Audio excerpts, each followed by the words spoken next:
Praise the lord. ప్రభువైన యేసుక్రీస్తు వారు ఈరోజు మనకు అందిస్తున్నటువంటి వాగ్దానం ఆదికాండము 6వ అధ్యాయం 18వ వచనం.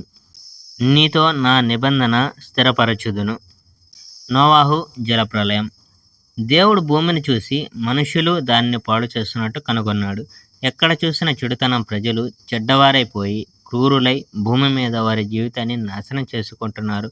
కనుక నోవాహుతో దేవుడు ఇలా చెప్పాడు: మనుషులంతా ఈ భూమిని కోపంతో, హింసతో నింపివేశారు కనుక జీవిస్తున్న వాటన్నిటినీ నేను నాశనం చేస్తాను. ఈ భూమి మీద నుండి వారిని నేను తీసివేస్తాను. చితిసారకపు చెక్కతో నీకోసం ఒక ఓడను నిర్మించు. ఓడలో గదులను చేసి ఓడకు తారు, పైపోత పుయ్యి. నీవు చేయవలసిన ఓడ కొలత ఇలా ఉండాలి: 300 అడుగుల పొడవు, 50 అడుగుల వెడల్పు, 30 అడుగుల ఎత్తు. కప్పుకు సుమారు 18 అంగుళాల కింద ఓడకు ఒక కిటికీ చెయ్యి. ఓడకు ఒక పక్క తలుపు పెట్టు. ఓడలో 3 అంతస్తులు చెయ్యి: పై అంతస్తు, మధ్య అంతస్తు, కింద అంతస్తు. నేను నీతో చెప్తుంది గ్రహించు.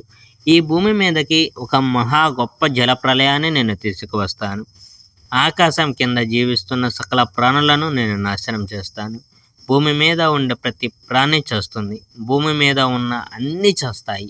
అయితే నిన్ను నేను రక్షిస్తాను. అప్పుడు నీతో నేను ఒక ప్రత్యేక ఒడంబడిక చేస్తాను. నీవు, నీ కుమారులు, నీ భార్య, నీ కోడళ్ళు అందరూ ఓడలో ఎక్కాలి. భూమి మీద జీవిస్తున్న ప్రాణులన్నిటిలో 2 చొప్పున నీవు సంపాదించాలి. ఆడ మగ చొప్పున వాటిని ఓడలోనికి తీసుకుని రావాలి.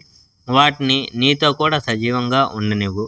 భూమి మీద ఉన్న ప్రతి జాతి పక్షుల్లో నుండి 2 తీసుకునిరా. భూమి మీద ఉన్న అన్ని రకాల జంతువుల నుండి 2 తీసుకురా. నేల మీద పాకు ప్రతి ప్రాణులలో 2 చొప్పున తీసుకునిరా. భూమి మీద ఉండే అన్ని రకాల జంతువులు, మగది ఆడది, నీతో ఉండాలి. వాటిని ఓడలో సజీవంగా ఉంచు. అలాగే భూమి మీద ఉండే ప్రతి విధమైన ఆహారాన్ని ఓడలోనికి తీసుకురా. అది నీకు, జంతువులకు భోజనం అవుతుంది.